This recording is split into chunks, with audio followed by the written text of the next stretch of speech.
Travis हेटुल्ला दोस्तों मौजूदा दौर का घातक और खूंखार प्लेयर जिसके नजदीक सिंगल लेना डिफेंसिव होना महापाप है।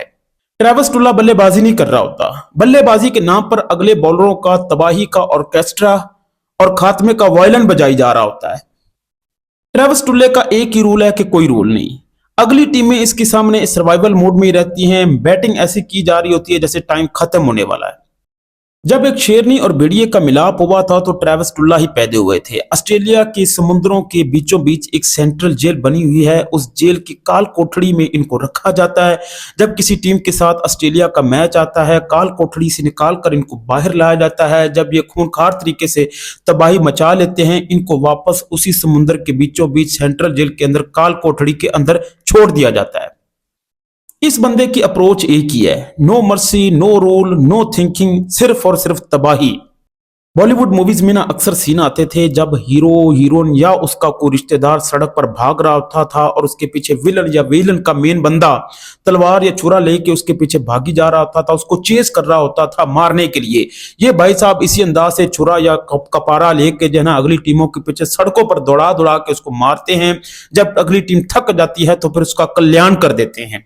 जिस तबाही को इन्होंने भारत के अंदर नवंबर की अमावस की रातों में शुरू किया था, उसी तबाही को ऑस्ट्रेलिया के मैदानों के अंदर सर्दियों की धूप में भी प्री सीक्वल के तौर पर जारी किया हुआ है।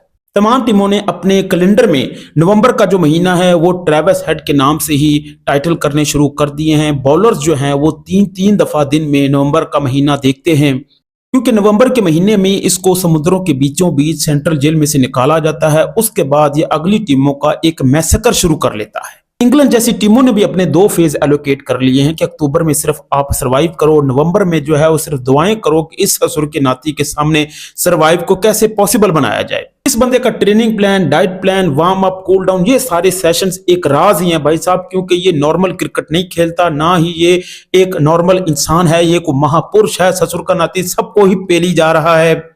आप भी कह रहे होंगे कि भाई साहब काहे पगला गए हो, तो भाई साहब बात यह है कि एशेज के फर्स्ट मैच में पर्थ में जो खेला गया उसमें कुछ और डिस्कस करने वाला है ही नहीं। इस बंदे ने छोड़ा ही नहीं कि मैच स्टैटिक्स, स्ट्रेटजीज और इन चीजों पर, प्रेडिक्शंस पर कोई बात की जाए। ये बंदा आया, इसने सारे मैच को जो है वन साइडेड कर दिया है। 69 बॉलों पर सेंचुरी, टोटल इसके 123 रन, और एक दिन पहले जो ससुर का नाती पूरा मैच क्लास करके रख दिया। लोगों ने अपनी टिकटें बुक करवा के रखी हुई थी, उनको भी जो है वो घाटा पड़ गया। दुनिया में टेस्ट की 5वीं तरीन इसने सेंचुरी बनाई है, एशेज की सेकंड फास्टेस्ट सेंचुरी है। मिचेल स्टार्क ने 10 विकेट्स लिए हैं, मैन ऑफ द मैच रहे हैं। जो भी है भाई साहब, ऑस्ट्रेलिया का as usual professional temperament, body language, upper class किस्म का जो उनका एक बिहेवियर, सारी चीजें अल्ट्रा और प्रीमियम किस्म की एज यूजुअल जो है ऑस्ट्रेलियन क्रिकेट में नजर आई। लेकिन इस बंदे की cricket out of the planet है। मालूम किया जाए कि इस बंदे के साथ ऑस्ट्रेलिया में क्या ऐसा जुल्म हुआ है, क्या ऐसी ज्यादती हुई है जिसका बदला यह बाकी टीमों से लिए जा रहा है। मीन के overall no sympathy, no fear, no respect, कोई रूल नहीं। एक ही रूल है कि अगले की तबाही मचा के रखनी है। शॉट्स खेलता है जैसे वार्निंग जारी कर रहा है। फील्डर इसके सामने डेकोरेशन पीस हैं। टेस्ट के अंदर ही T20 सेशन शुरू कर लिए हैं। भाई साहब ये बंदा मौजूदा दौर का खतरनाक और खौफनाक प्लेयर है। तमाम टीमों को सर जोड़ने होंगे और इसको काबू करने का कोई ना कोई प्रयोग ढूंढना पड़ेगा।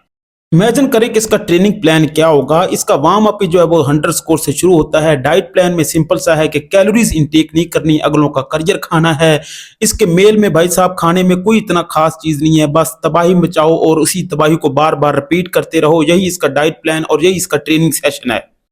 इन गोरों पर तो वैसे ही किस्मत मेहरबान है कि पैट कमिंस कैप्टन वो भी इंजर्ड थे, उस्मान ख्वाजा भी इंजर्ड थे। उसके बाद कोच एंड्रयू मैकडोनल्ड ने भाई साहब डिसीजन लिया इनको ग्राउंड के अंदर ओपन करवाने का, और इस भाई साहब ने ऐसी ओपनिंग की कि मैच ही क्लोज करके रख दिया।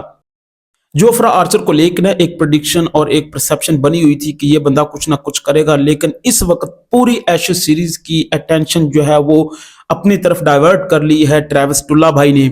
एज यूजुअल ऑस्ट्रेलियन टीम की बेहतरीन captaincy, consistency, mature cricket, IPL के सीजन ड्रॉप किए, लीग्स ड्रॉप की, 2 साल तक इंतजार रहता है एशेज सीरीज का। कई सेक्रीफाइसेस करते हैं इनके खिलाड़ी। मिचेल स्टार्क का फोकस नजर आ रहा होता है कि भाई साहब इस एशेज के लिए इन्होंने अपने आप को भर भर कर रखा हुआ। आते हुए भाई साहब पहले ओवर में जो है वो बॉलिंग की तबाही फेरना शुरू कर दी। विकेट के बारे में जो एज यूजुअल प्रेडिक्शन थी वो तो वैसे ही निकली कि 172 बना, फिर 132, 164 फर्स्ट इनिंग में यही रन चलते रहे, 205 बने, टारगेट चेज हुआ। लेकिन इस भाई साहब ने विकेट के बारे में प्रेडिक्शन हो या एक मैच का फॉर्मेट हो, उस किसी चीज की कोई सेंस नहीं है इस बंदे के नजदीक। सारी डिस्कशन इसने क्लोज कर दी कि भाई साहब इतना फालतू में दिमाग जो है ना वो खराब करने की कोई जरूरत नहीं, हम लोगों को वापस जाना है। और इस भाई साहब ने जो है वहीं पे वही सारा मैच खलास करके रख दिया।